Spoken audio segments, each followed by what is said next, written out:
Eu era uma jovem que estava muito magoada nessa época, dessa perda desse relacionamento, essa depressão, essa confusão toda, porque eu tinha perdido meu pai.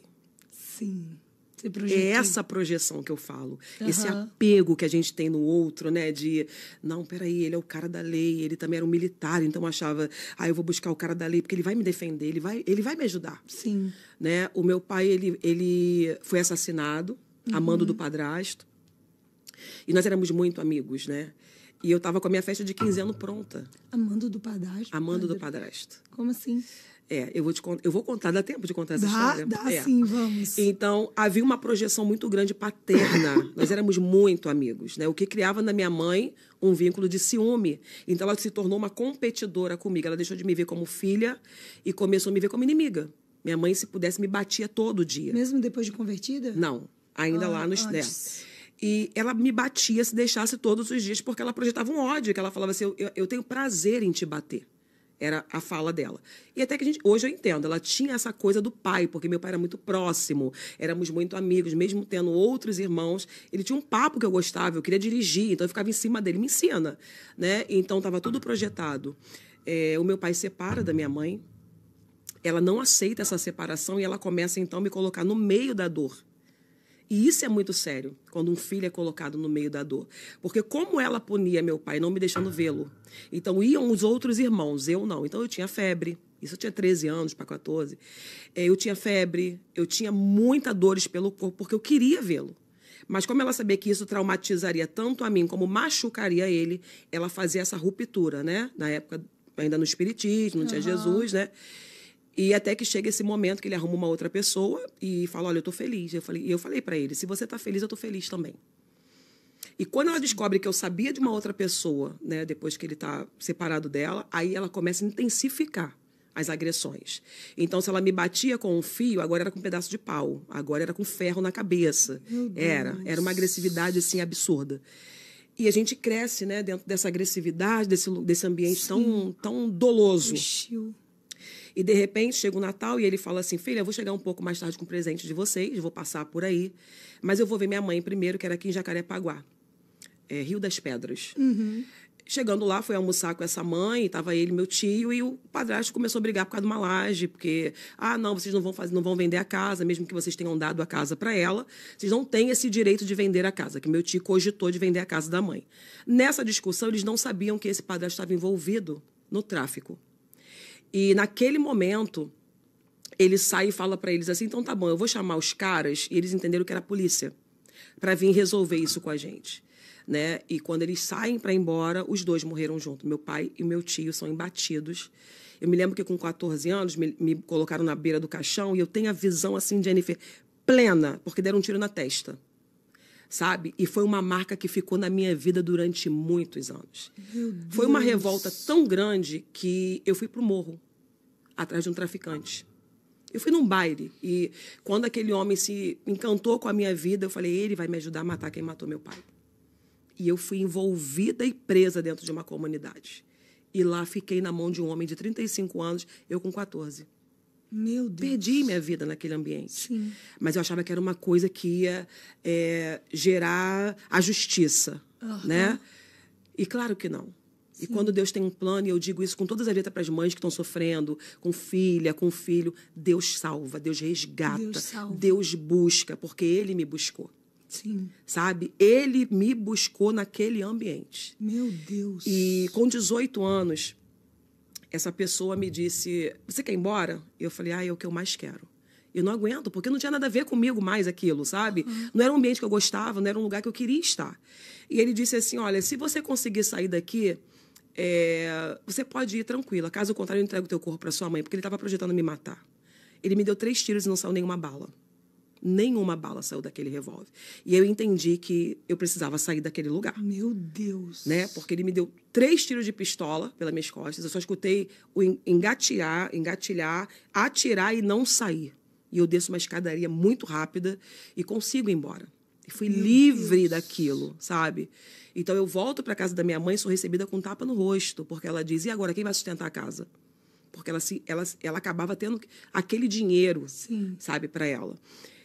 E eu falava para ela, eu vou trabalhar, eu vou lavar alguma coisa, roupa para alguém, eu vou fazer alguma coisa, mas eu vou te ajudar, mas deixa eu ficar aqui, eu só quero só um pedacinho do quarto. E assim foi. Então, para você aí que tenta o tempo todo, minha mãe não me ama, a minha também não me amou, mas eu sou filha. Se ela não quer ser mãe, eu sou filha. Então eu vou dar um amor, eu vou honrar. Sabe? A gente não precisa morrer porque a mãe não sabe dar amor. O que eu preciso é me construir enquanto filha e entender. Eu tenho uma aliança com ela é minha mãe. Sim. Ela me gerou. Sim. Sabe? Então eu construía isso. Eu falava, não, por mais que haja todo essa falta, eu consigo fazer com que ela entenda que eu a amo. Sim. Sabe? Então é muita coisa para contar, né? Então eu tô aqui falando rapidamente de tudo. E aí a gente começa a olhar para o outro lado, eu busco esse pai em todo mundo, nas relações. Eu começo a buscar o pai vivo nos relacionamentos, é quando eu me envolvo com essa pessoa. E até então estava tudo 1000 maravilhas. 4 anos, 1000 maravilhas. Depois, quando falou acabou, é como se eu estivesse enterrando de novo meu pai, né?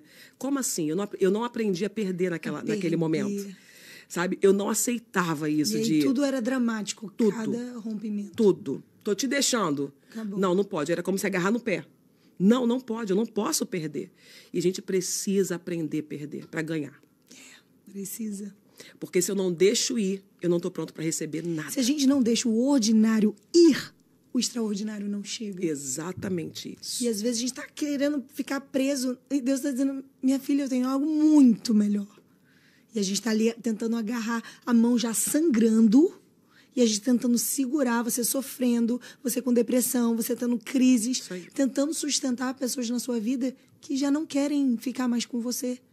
Então, passa a manteiga, ó, e tchau. Deixa aí bem bonitinho, porque a gente não tem o controle sobre o outro, a gente precisa aprender a definir isso. Porque às vezes a gente quer controlar a atitude do outro. Não tem como a gente controlar o que o outro fala, o que o outro pensa, qual atitude. Eu posso controlar o que eu faço com aquilo que fizeram comigo. O que eu faço a partir daquela situação. Eu não vou deixar isso me deformar, não vou deixar isso derrubar a minha essência e permanecer como filha, posicionada, permanecer como uma mulher. Porque alguém me deixou, acabou minha vida. Não. Deus, ele sempre tem uma novidade. Porque o nosso Deus é um Deus de recomeço. Sempre. E o cuidado de cuidar dessas dores. Sim. Né? Porque senão você se acostuma que tudo na vida tem que doer para dar certo. Sim. Então, como eu venho de uma família que uma mãe me espanca, eu tenho que arrumar uma relação que me machuque.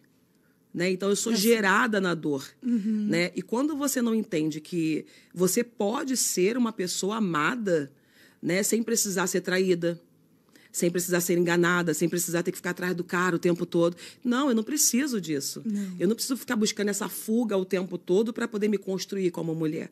Eu posso ser uma mulher amada no meu lugar de saber quem eu sou. Né? Eu não sou a dor que me causaram. Eu sou a ressignificância. Eu pego essa dor, sacudo ela e falo, agora eu não vivo mais eu. Cristo vive em mim. Isso. E se Cristo vive em mim, eu preciso viver Cristo. Eu preciso fazer o que ele faria nesse ambiente. Ele faria isso. Então, mude esse ambiente, né? Eu não era mais a menina que perdeu o pai. Eu não era mais a menina que estava sendo abandonada. Não, meu pai já estava enterrado. Eu não tinha como tirá-lo de lá.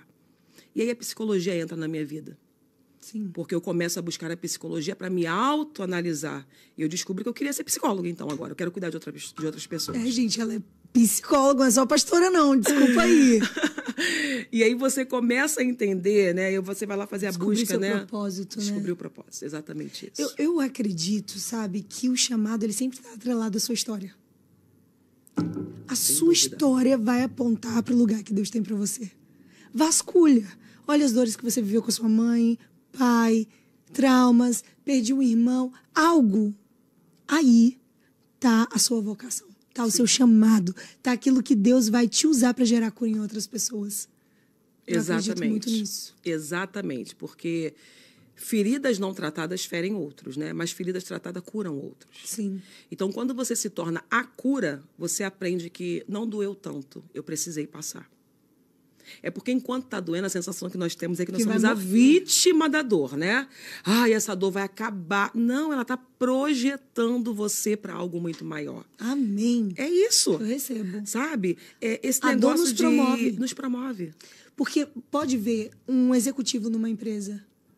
Se você quer ser o porteiro, você vai ter um nível de dificuldade. Se você quer ser o CEO de uma empresa, se prepare para problemas maiores, para dores maiores, para ofensas maiores. Sim. Quanto maior a ofensa, quanto maior a dor, maior a promoção. Mais habilitado você está para lidar com aquilo.